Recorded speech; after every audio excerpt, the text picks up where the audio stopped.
Well, hi there. In the sixth part of our series, How You Can Learn Any Language, we're going to talk about different events that you can attend to be able to use the language. Hi, my name is Rachele DeMeo from Belle Terre Academy.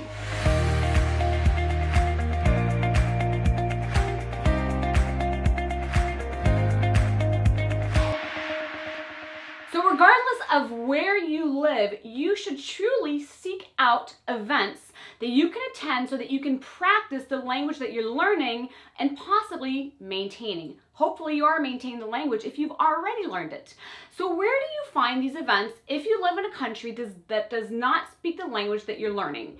Well, obviously you can research those, you can do Google searches and so forth. I recommend going to meetup.com and type in the language that you're learning. For instance, you may type in French. Of course, you may come across some groups that are about French bulldogs, for instance.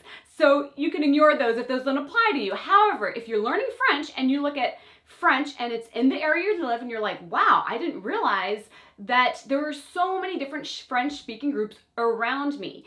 So then you can join these groups, whether they are simply different events that you go to where you eat together or you just meet speakers, or they're possibly classes. Some of these groups, especially with meetup.com, because I've had a lot of experience both attending and hosting some of these events, sometimes you'll notice that they are native speakers and other times they're not.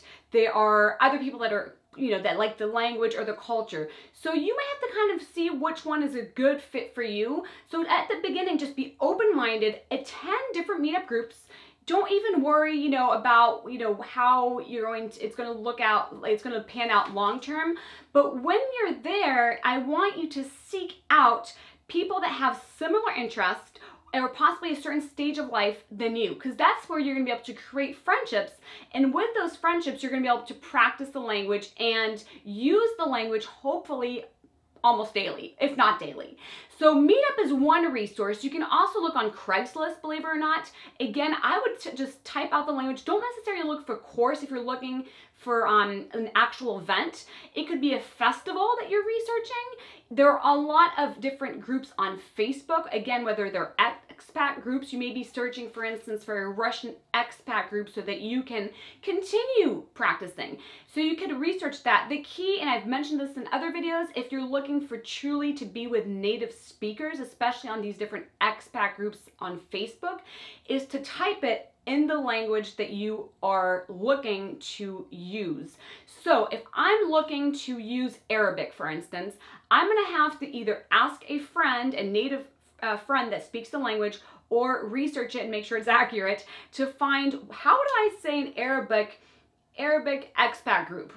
And I'm researching that on Facebook. So that will help you get more native speakers if that's what you're looking for. I recommend just being able to find different speakers around you. And I talked about this a little bit last week, but it doesn't really matter so much if they're native or not, to the extent of you're just trying to go to events where the language is going to be used. So some of those events could be festivals. They have, like, for instance, the movie festival, the French movie festival up in Los Angeles. They have that where you can attend, watch a movie in French, meet other people that are interested in the language, interested in the culture, and then here you go, you surround yourself and you're creating friendships, and they're like, hey, next week they're doing a wine tasting up in Temecula, and it's a French group and we're all gonna be speaking French, you wanna join? And that's how that kind of gets formed.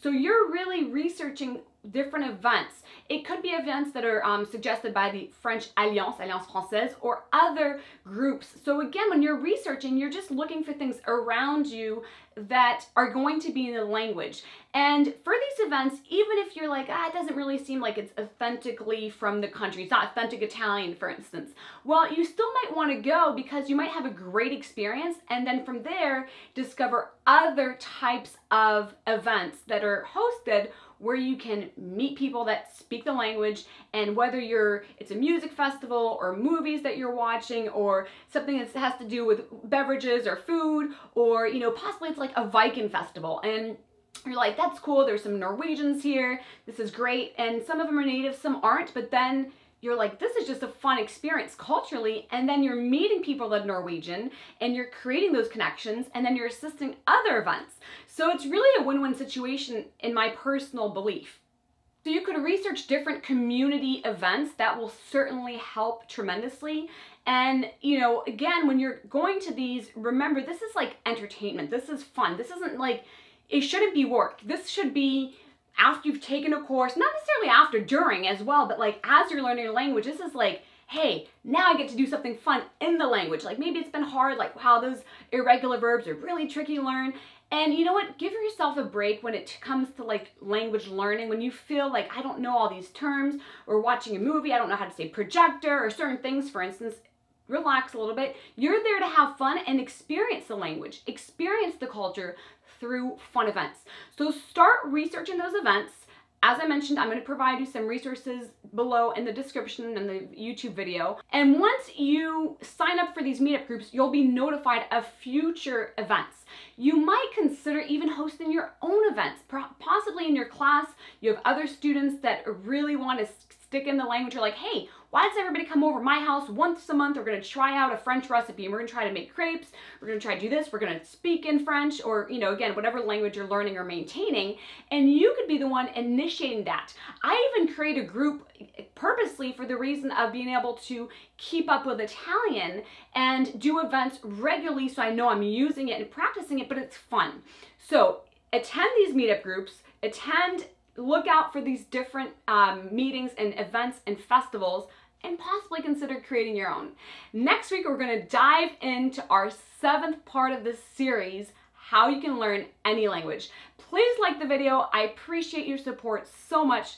Don't forget to share it. And I hope you're subscribed so that you'll know when next week's video will be up on the channel.